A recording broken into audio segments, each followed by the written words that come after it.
Hello guys, welcome back to the video.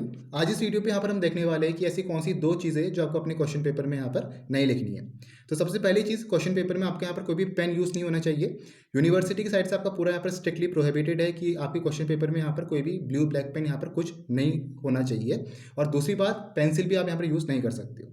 ठीक है, तो पेपर में आपका एक टिक मार्क भी नहीं होना चाहिए, ना किसी ब्लू पेन से, ब्लैक पेन से, ना ही पेंसिल से।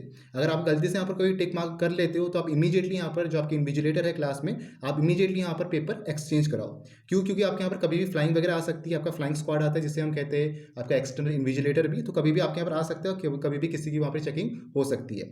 तो अगर आपका पाया गया कि क्वेश्चन पेपर में आपने यहाँ पर ब्लू पेन वगैरह यूज़ करी है, कुछ भी आपने पेन वगैरह या कुछ लिखा है, कुछ इक्वेशन वगैरह लिखी है, या कुछ भी आपने टिक तक मारा है, तो वहाँ पर आपका पेपर ले लिया जाएगा। तो इसमें आपको ध्यान रखना है। तो बहुत बेसिक यहाँ पर गलती करते हैं ज़्यादातर, ये जो मिस्टेक होती है ये आपके बीएससी फर्स्ट ईयर वाले जो स्टूडेंट्स होते हैं वो आपके करते हैं। तो इसमें आपको ध्यान यहाँ पर रखना है। ठीक है, पेपर में आपको यहाँ पर कुछ भी पेन वगैरह यूज़ नहीं होनी चाहिए, ना ही पेंसिल आपको यहाँ पर यूज़ पेपर में आपको करनी है। अगर आपसे ये गलती हो जाती है बाई चांस, उसी समय आप इमीडिएटली यहाँ पर पेपर एक्सचेंज कराओ इन्विजिलेटर से और नए पेपर यहाँ पर आप लो। तो इस बात का आपको यहाँ पर ध्यान रखना है। दूसरी चीज़ क्या है, आपका अगर आप यहाँ पर आप राइटिंग पैड ले जाते हो, अगर आप एग्जामिनेशन पे राइटिंग पैड ले जा रहे हो तो उसमें भी आपका कुछ लिखा होना चाहिए। कुछ भी अगर इक्वेशन वगैरह या कुछ भी व्हाइटनर से आपका कुछ भी वहाँ पर लिखा नहीं होना चाहिए।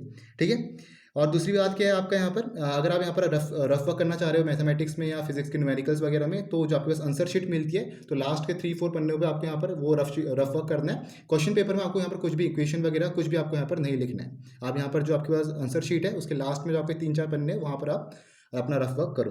ठीक है, तो इस बात का भी यहाँ पर ध्यान रखना है, क्योंकि जब आपका फ्लाइंग स्क्वाड यहाँ पर आता है तो किसी को भी यहाँ पर उठा सकता है। तो अगर पाया गया कि कुछ आपका ऐसा यहाँ पर है कि क्वेश्चन पेपर में आपने लिखा है या राइटिंग पैड में आपका कुछ ऐसा है, तो आपको उसी समय आपका पेपर ले लिया जाएगा। तो वहाँ पर आपका खाली डिस्टर्बेंस आपका क्रिएट होता है, आपके पेपर में वहाँ पर डिस्टर्बेंस क्रिएट होगा जो आप एग्जाम यहाँ पर दे रहे हो, और वो कभी यहाँ पर डिस्टर्बेंस आपका क्रिएट होता है। तो पहले से आपको ध्यान रखना है कि क्वेश्चन पेपर में अगर आपने कुछ यहाँ पर टिक वगैरह किया है, कुछ भी आपका यहाँ पर लिखा हुआ है, तो इमीडिएटली आप वहाँ पर वो पेपर चेंज कराओ अपने इन्विजिलेटर से। जब तक आपके वहाँ फ्लाइंग स्क्वाड आएगा तो तब तक वो मतलब सही रहेगा आपका। ठीक है, तो इस बात का आपको ध्यान रखना है। दूसरी बात कि अगर आपके यहाँ पर बाई चांस डेस्क वगैरह में ऐसा कुछ आपका लिखा हुआ है कि किसी कुछ इक्वेशन वगैरह लिखी है, कुछ भी आपका व्हाइटनर से लिखा हुआ है डेस्क या चेयर पे, तो क्या कर सकते हो आप, पहले यहाँ पर इन्विजिलेटर को, जो आपके क्लास में इन्विजिलेटर है, तो उनको आप पहले यहाँ पर बता दो कि ऐसा कुछ आपका लिखा हुआ है, तो आपको यहाँ पर सीट वगैरह चेंज हो सकती है। तो इसमें भी आपको ध्यान रखना है कि कोई कभी भी आपके यहाँ पर फ्लाइंग किसी को भी उठा सकते हैं, तो वहाँ पर आपके खाली 10 से 15 मिनट वेस्ट हो सकते हैं, जिसमें आपका इफेक्ट पड़ेगा अपने एग्जामिनेशन पे।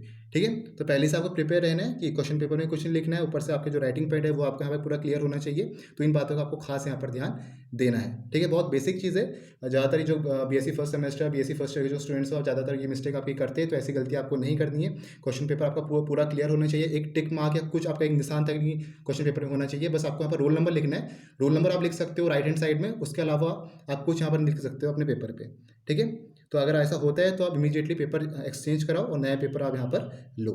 ठीक है, तो इस बात का कोई ध्यान रखना है। तो यही चीज़ थी, मिलते हैं नेक्स्ट वीडियो पे। Thank you for watching the video.